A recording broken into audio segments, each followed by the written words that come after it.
Hey guys, it's Sarah. Today we're going to be talking about gentle parenting, or what some might call conscious parenting, thoughtful parenting, mindful parenting, love parenting. There are so many different terms for this way of parenting, this method or style of parenting, I guess. To me, what it means is treating my child the way I would want to be treated. Treating him like an adult, not treating him as a lesser version of a human because he's young. It's treating them with respect, with dignity, not bribing them, not hitting them, not yelling at them. And I am far from perfect. I am very new to this style of parenting. My parents did not use this approach with me. Actually, no one that I really knew of took this approach to parenting until I started doing some research on my own. And now I have a few friends who practice this style of parenting as well, but it's not something that is super common in my area. So again, I'm no expert on this. There are plenty of places online where you can find more resources if you're interested. But I want to share a little bit about my journey with gentle parenting today. So the things that come easily to me are trying to have patience with my son, redirecting him if he's getting into something maybe he shouldn't, or trying to distract him with something else, helping him make a right decision.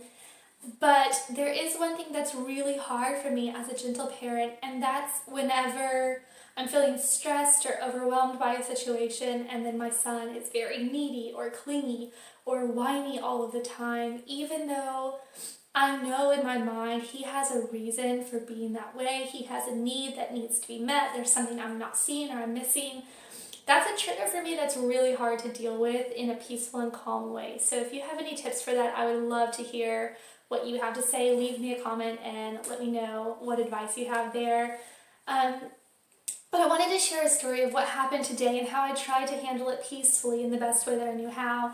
So we went to the library, and then as we were leaving, he wanted to hold my keys, so I was trying to let him do that, and then he was wanting to play, but it was time for us to go, so I was trying to get the keys from him, trying to get him to head towards the door, and that's not what he wanted to do.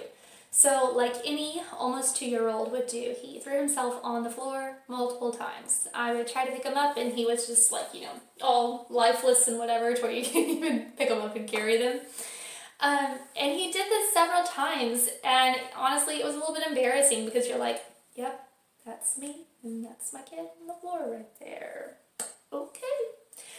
But I let him chill out there on the floor for a little bit, try to calm him down, reassure him, like, okay, we're just going to the car. Like, you can have the keys, you can walk to the car with me. And then once he saw that that's all we were doing, that I would let him hold the keys, I would let him walk out himself, he was good, and he got up and we left. But I was reflecting on this today after I got home and thought, I think I handled it pretty well, probably could have done better. But without, what I know about gentle parenting, I would have handled this in a much different way. I probably would have spanked him for being defiant or given him a timeout or, taken away a toy or something because he didn't do exactly what I said the first time. He threw himself on the floor. That is not what big boys should do. And that's kind of what throughout my whole life I would have planned on doing as a parent. That's just what seemed right in my mind according to how I had been raised and how I've seen other people with their children. But I'm really glad that I didn't handle it that way, and that I have learned that there are different styles of parenting that don't have to be the dominant, I am superior to you, which obviously I'm his mother. I do have ultimate say over what he can and cannot do, and it's my goal to protect him. But we have to acknowledge that children have feelings and emotions just like us. They have all of these thoughts that they don't know how to process, these big feelings they don't know how to process. And that's what we are here for, is to not scold them when they're struggling to figure something out, but to take their hand and say, here, let me help you figure out this difficult situation. And hopefully I was successful in that today with him. But today I also wanted to share a couple quotes with you by L.R. Noss that are some really good quotes about gentle parenting that I think you will enjoy. The first one says, "Discipline is helping a child solve a problem. Punishment is making a child suffer for having a problem. to raise problem solvers. Focus on solutions, not retribution. So in the case like today, I could have gone with the punishment and punished him for not listening to me, punished him for throwing himself on the floor. That really wouldn't have fixed anything though. It wouldn't have solved the problem, that frustration he had in that moment of wanting to hold the keys and wanting to walk on his own or not wanting to leave the library. But discipline is stepping in and saying, okay, I see you're having a problem. Let's work on fixing it together and finding a solution. And that's what we were able to do today. The next quote I want to read to you says, "One day your child will make a mistake or a bad choice and run to you instead of away from you. And in that moment, you will know the immense value of peaceful, positive, respectful parenting."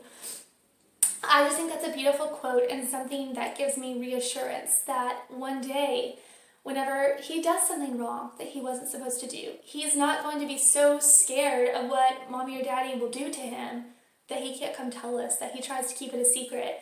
But in the complete opposite sense, he will run to us and say, okay, I messed this up. What can I do to fix it? I need help. I did something I shouldn't have done. What do I do now? And that's what our goal is for him, to feel so confident and so safe with us that he knows we will love him no matter what he does. We will not say that that behavior was okay or that it is justified, but we will always be there to love him and guide him and help him no matter what he does in his life.